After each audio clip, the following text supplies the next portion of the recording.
Tu tici tādai motivācijai? Es ticu motivācijai, bet nevis tādai, kas pazūd pēc 2 dienām, bet tādai, kas ir tiešām patiesa. Es tev pateikšu zelta formulu īstai patiesai motivācijai. Un pirmais tā ir rīcība. Tu strādā bez paldies, tu strādā bez aplausiem. Un principā tu strādā par tīru velti. Tad seko rezultāti. Tu saņem pirmo klientu, tu saņem atalgojumu, un tikai pēc tam tev parādās tiešām patiesa motivācija turpināt. Tieši tas pats ir arī ar nišas atrašanu. Principā tu esi cilvēks.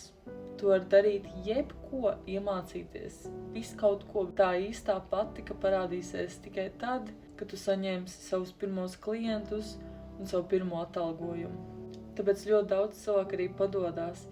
Es arī esmu padevusies uz daudzām lietām, bet tas ir tāpēc, ka tu nevari izturēt to pirmo posmu, kas ir tā rīcība.